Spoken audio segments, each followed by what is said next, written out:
Hello and welcome. Today we're diving deep into a really challenging re-examination of one of history's most pivotal figures, Jesus. We're going to be exploring the work of an emeritus philosophy professor, Don Weiss, and his central idea is pretty radical. He repositions Jesus not as a divine being focused on the afterlife, but as a deeply human Jewish social revolutionary. We're going to unpack his argument that the traditional Christian view has, and these are his words, kidnapped Jesus from his own historical and political world. Okay, so here it is. This is the core claim from Professor Weiss, and it's designed to be provocative, right? He's arguing that by elevating Jesus to a god, Christianity accidentally stripped him of his humanity, and maybe most importantly, his Jewish identity. This kidnapping, as he calls it, isn't just about theology. It's about erasing the historical context that he believes explains Jesus' true mission. So let's really dig into what that means. To really get our heads around this, we're going to walk through it in 5 steps. First, we'll look at this kidnapping idea itself. Then, we'll try to reconstruct the figure of Jesus as a Jewish revolutionary. After that, we'll explore just how multifaceted his leadership was, get into the nitty-gritty of his nonviolent strategy, and then wrap up by tracing the incredible legacy of that strategy through time. So let's start right at the beginning, with the foundation of Weiss's entire argument. What does he actually mean, on a historical and philosophical level, when he says Jesus was kidnapped? Okay, so according to Weiss's analysis, when you turn a man into a god, you're also ripping him out of history.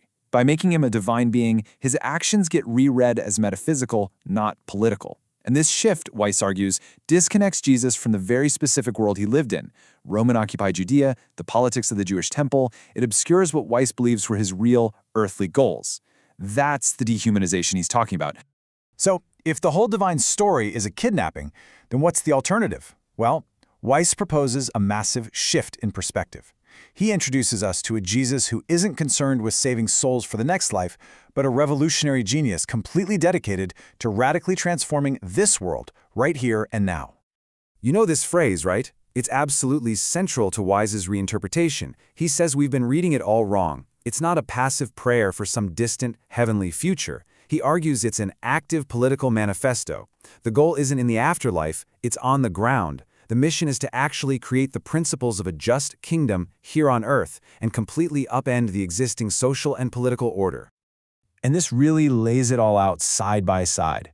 On the one hand, you have the traditional view, this transcendent divine figure offering a path to spiritual salvation. But on the other hand, you have the figure Weiss is focused on, a human, political leader, right in the thick of it with his community, trying to spark a social and political revolution in the here and now.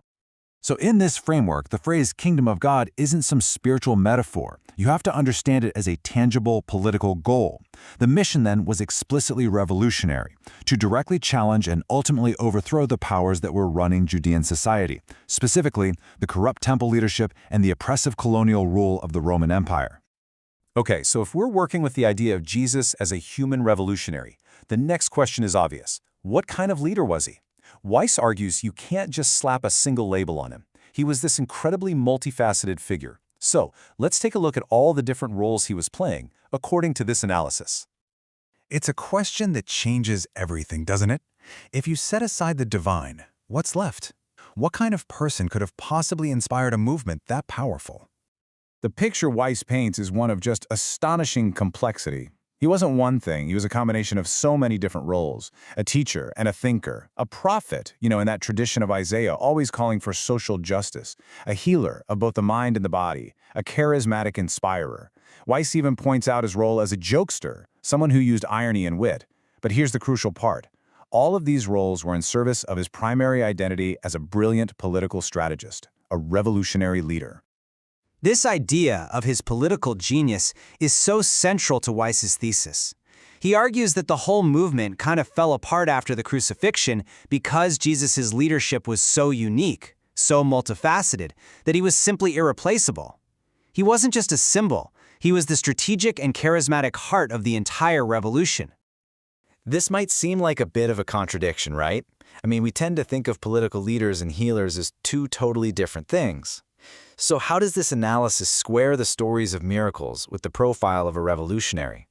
From this point of view, the act of healing gets a whole new context. It's not presented as some supernatural magic trick. It's seen as a really sophisticated, holistic practice that connects physical, mental, and spiritual well-being.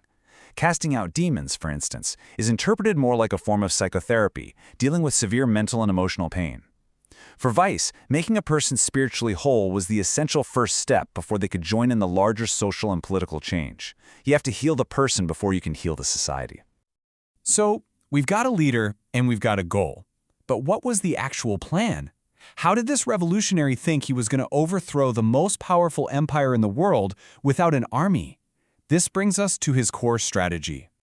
He calls the core strategy militant pacifism. And it's really important to understand that this is not the same as being passive. This isn't about doing nothing. It's an active, super strategic, and spiritually driven form of struggle.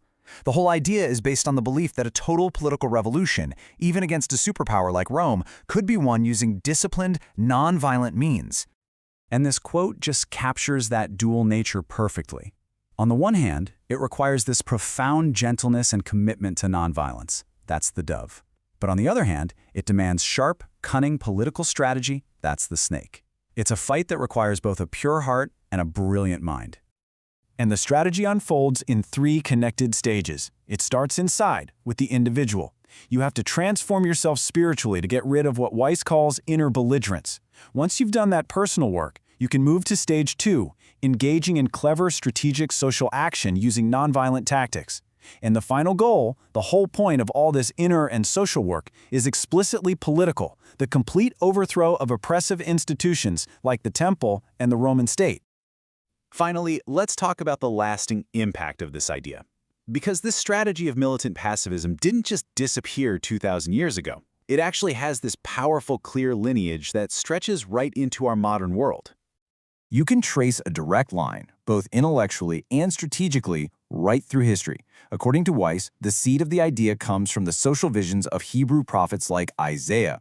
Then, Jesus takes that vision and turns it into a practical, revolutionary method. Centuries later, that exact same playbook is picked up and adapted by people like Mahatma Gandhi in his fight against the British Empire, and then again by Martin Luther King Jr. as the absolute cornerstone of the American civil rights movement.